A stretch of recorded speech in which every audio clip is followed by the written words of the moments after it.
All right, guys, a return to the YouTubes, and we have a day for the return to the YouTubes. I don't remember exactly where I left you guys off. I just remember it was before a bunch of travel, and obviously before we started this podcast. That's the only reason we stopped putting these episodes up, was because now that takes up a bunch of time and I'm editing, but we're having a ton of trouble converting John Hack's episode, which was awesome, over to video. So I'm going to capitalize on that this week and film here. Like I said, right before we stopped doing these episodes, we did a bunch of travel. We went to Utah, we were at the Abs Rumble, we were at Nats, we were all over the place. And we had a bunch of fun. It was great, but these are the things that you learn as a powerlifter. You kind of can't have fun without massive consequences. So kind of this whole block coming off of this travel, we've been moving clunky, we've been moving like unathletic, not really confident, and in slightly different positions than normal. But we went to our buddy James O'Toole, like on Tuesday, which is like my holistic medicine dude, the dude who does the traction, the acupuncture, all that stuff, and found out that I had like a legitimate structural issue for the first time. And it's not like it was caused by structure, it was a grab EQL, but my right hip was hiked up by like 2 inches, right? You don't want to get into the whole chiropractors telling you, oh, your leg is 1 inch longer, so you can't walk, you can't do stuff. Like, no, okay? But 2 inches at the hip, meaning closing that distance between the top of the pelvis and the bottom of the rib cage, is super legit, especially when it's manifesting in movement and pain, right? So every time that we've gone to like break into the hole and abduct into the hole on a squat, we have a massive shift coming over, and it leaves me with zero confidence on the next rep. We're in doubles. Getting into that, it's just not confident squatting. I don't feel good. And then on these deads, it's encouraged us to pull wider and more externally rotated, get away from that posterior chain, which is not what we're looking to do. I already have more than an advantageous enough starting position.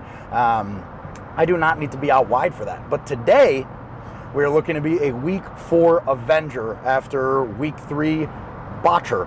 We hit the 600 double on squat this Monday, which was fine, a little sketchy, but fine.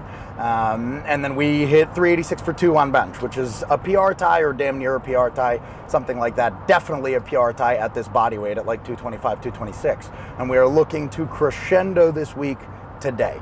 On week 4 dads, dude, we are looking for like 848 to 859, ideally for a double. Now, given all of this stuff that we have going on in the back, it feels like it's doing much better, but I don't know. I haven't moved, really, since we did it.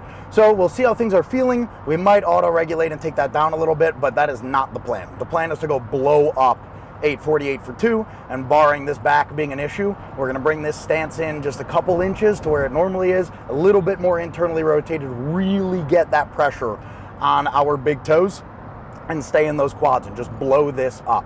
That bottom end of the range at 848 is like an 18-pound PR on a double, and that was a PR double that I set last block, which ended, or last meso, leading into that surge meet that ended with a 900 single. So when we were coming up with the doubles for this block, and this is something that a lot of people do, I think it's pretty foolish, where people are like, oh, I want to pull let's say 950 at this meet, right? So that means I need to double 900 pounds, right? You have to understand everybody has such a different relationship between their volumes and their singles, right? Their volume and their singles. For example, my squat, right? I can double 630 on squat, 600 on squat, something in between there. And I can squat 673. I know guys that can squat 650 for 4 and squat 672, right?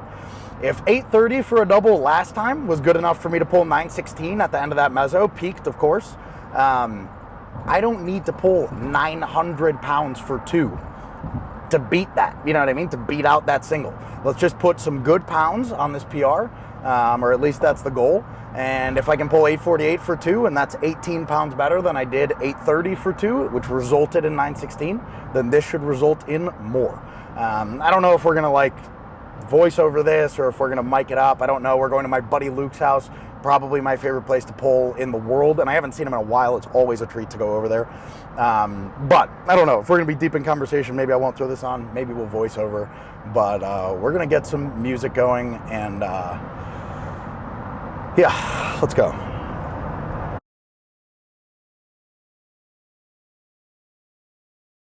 And we kick off with a slightly heavier, like, first warm-up. Usually we're at first reds, but, you know, whatever. We felt like we'd be pretty strong this day, or at least hoping we would be. But the goal of these first warm-ups is always to feel out any of these, like, asymmetries and weird kind of, like, bodywork stuff that we were just talking about, trying to get rid of all that pain.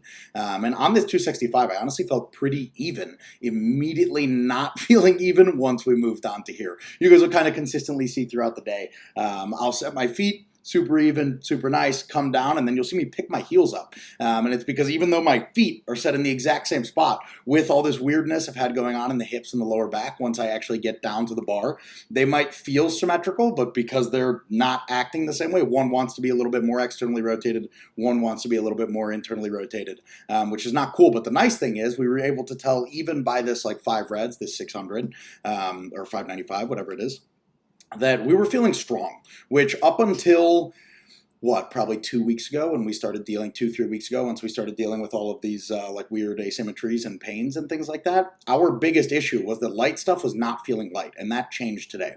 This 705 let me know. I was like, all right, they feel strong, but definitely start needing baby powder. This stuff's getting sticky on the quads.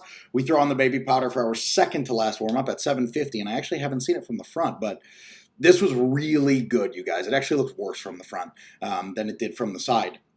But it snapped. There was zero hip rising. We went right up to 794 for this last warm-up. And I'm actually pretty curious here because the only thing I didn't like about this was a weird like little shakiness feeling. Yeah, just a little shaky off the ground, but it felt really, really nice and definitely the best 800 pounds has felt in quite some time, which is great, which prompted us to jump right up to our top set of 850 for an attempted double where I absolutely boofed myself, dude. I grabbed so much of this bar, like maybe an extra inch in the hook, maybe inch and a half where I'd normally be. And I'm glad that we pulled it out for a rep, but I absolutely botched that, and it sucks. So I'll have to live with that. We backed down to 816, and we decided to stick with this for the day. And I'm glad we did because that wasn't easy either. But I'm just glad that we were able to get things done and move on to our accessories here. We went and did a few of our back downs. I realized I forgot to film them, but it's because we stopped them because we started getting pain and all of this stuff that just would not help us. The volume would not be more beneficial. And because of all of this pain that we're having, we took accessories pretty chill.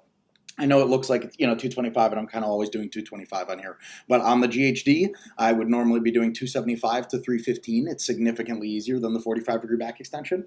And then onto these 4 red modified Jaffies, which I honestly, when I do have this stuff going on in the hips and the rec fem and lower back, I honestly I debate whether I should be doing these or not because they feel good and they feel healthy, but they're really taxing on the hips. And like all of the little finicky, tiny hip musculature that, these big lifts don't really hit is really what you're focusing on contracting here. But we did them, and it's not like they created, a ton more pain, and we do have a week to get rid of this fatigue here. And we finished with our favorite core variation, which is a reverse GHD plank, 3 by 30-ish seconds. I do think we probably cheated ourselves here just a little bit. Yeah, a little bit. I mean, we're over the sternum, right? We should always be over the neck there. There's zero reason that I should not be using maybe a 60-pound lighter dumbbell or 20-pound lighter dumbbell, like 65s, and throwing it right over the neck. But we've also done 85s and 100s right over the neck just fine. And that kind of wraps us up for the day here, man. It was a solid session. All right, man. I really did want to voice over that session. My buddy Luke, I just haven't seen him in way too long, and he had all of this crazy surgery going on. Like, he just had his pec minor, bicep, and something else, detached. Crazy, multifaceted shoulder surgery, and I haven't seen him in so long, I felt like it'd be rude to pull out a mic and, whatever. Wanted to have a conversation with my buddy. But, all in all, we're pretty happy, man. I mean, we beefed that 848 really hard. I'm actually super disappointed in myself. If you guys can see, if you guys look at the bottom of my thumb here towards here, we overgripped that much, and I am not an overgripper. I am a fingertip hook gripper right here. And I don't really know what led to it. I went down. I'm not saying it's the only reason why things went weird, but dude, weird. Still pulled it out for a single, but dropping it to 815 afterwards and just fighting for that little, right there, and really keeping myself over the bar, I am extremely confident in saying that if we performed that 848 rep or set, with the same tech and the same intent and the same hook set and everything as the 815, we probably would be looking at a big double PR right now. And the strength is there, especially with the fact that our last warm-up was 800 pounds or 794 or whatever, and then we went up to 848 and back down to 815, and we took so many reps above 800 pounds today. The strength is clearly there, which is great. And needless to say, we're moving into a 6-week singles build right now, which is by far the longest singles build I've ever had in my life. We have to be really careful with it. But because this singles build ended up being 6 weeks, this doubles block is like 2 weeks earlier than I've ever taken my heaviest doubles in a prep. So on top of that, we're taking these high intensity loads much earlier in the session, or much earlier in prep than ever. And it didn't go that bad today. I was able to make the adjustments and I was able to execute. It was awesome. We just really have to execute over the next 7-8 weeks, and we're going to have really, really consistent sessions. I'm going to be pulling at Luke's every week. I made that decision outside of the one Halloween weekend when I have somebody coming in, a visitor. We're going to be pulling out of there. This was a nice momentum change. And this next week, we're really going to just focus on getting all of this fatigue out, get these hips really nice, because I'm sure I mentioned in the voiceover, we did have some issues there today. Just kind of all day feeling really asymmetrical, especially on the 848 and all that. A lot of shifting, not cool. But aside from that, because we're about to lock in, something extremely cool happened today. I want to show you guys.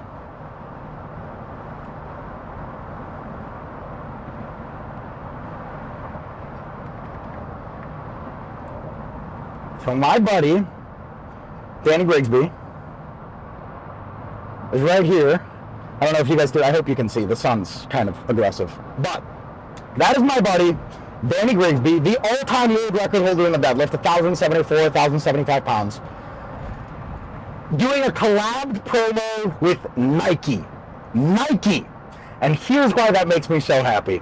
That is not a clout fuck with 1 million followers. That is not some influencer that just gets a bunch of praise and attention and smoke blown up his ass. That is not a diversity play. That is not like a politically correct move to have him in there. That is a white, bald, bearded Marine who just has the biggest breed strength in the world, picking up the heaviest shit in the world. That is the singular reason that Danny Grigsby got that promo, and that, the fact that he got that, he posts maybe once every 2 months or so. The fact that that went to him makes me happier than probably anything that's happened in powerlifting in 3 or 4 years. Somebody was just awarded a spot and a promo and a little partnership, I hope, I have to talk to him, with the biggest sports company in the world solely off of their merit. And that has always been, off of their accolades and their athleticism, that has always been my biggest issue